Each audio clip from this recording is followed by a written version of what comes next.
اگه بالای 15 سالتون باشه احتمالا این نوع تصاویر رو یادتونه. قبل از اینکه طراحی فلت و مینیمال همه جا رو فرا بگیرن، یه سبک خاص بود که همه چیز درخشان، شیشه‌ای و زنده نشون میداد. اون سبک اسمش فروتیگر ارو بود.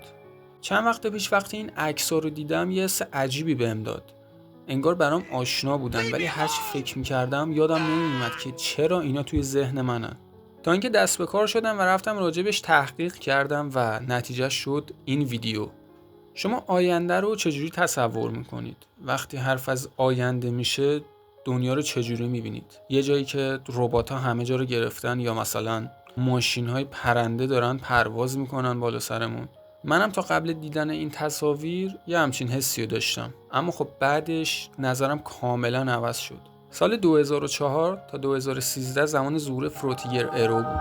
رابط کاربری که ویندوز ویستا، ویندوز 7، تبلیغات مایکروسافت، پوسترهای هواپیمایی، رابط کاربری‌های موبایل سامسونگ و نوکیا و حتی وبسایت‌های دهه 2000 از این سبک استفاده می‌کردن. اما خب فروتیگر ارو یعنی چی؟ بخش فروتیگر از فونت معروف فروتیگر ساخته شده، فونتی تمیز، خوانا و مدرن. و بخش ارو از رابط کاربری ویندوز ویستا و 7 یعنی ویندوز ارو الهام گرفته شده. این سبک در کل حس آینده‌گرای طبیعی و آرامش دیجیتال رو منتقل میکنه و من خودم به عنوان مخاطب واقعا این حس رو میگیرم ازش. هر چیز آرامش بخشی که بخواید و اون تو میتونید ببینید. رنگ‌های آبی آسمونی، سبز چمنی یا افکت‌های براق و شیشه‌ای، درخشش خورشید، انعکاس‌ها، حبابا، قطره‌ها، آسمون، دیگه چی از این بهتر؟ عناصر طبیعی هم توی دنیای دیجیتالش هست. برگ‌ها، زمین، کره زمین، هواپیما، موج‌های دریا و غیره. برای منی که توی این شهر مرده خاکستری دارم زندگی میکنم، این تصاویر واقعا مثل رویا میمونه و یه جورایی خود بهشته.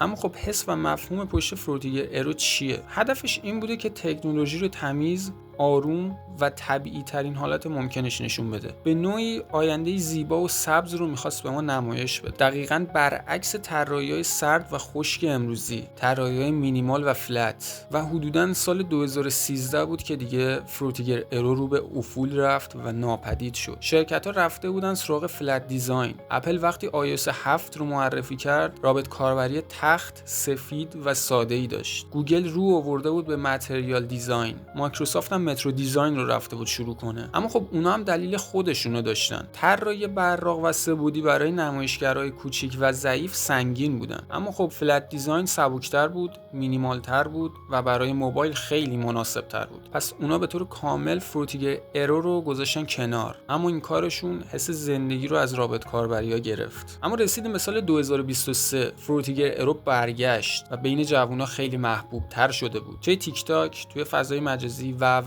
تا الان اواخر 2025 رسیدیم، هنوز هم دارن این ویدیوها رو میسازن و ازش صحبت میکنن. اما خب نظر شما چیه؟ آیا اصلا این سبک رو دوست دارین؟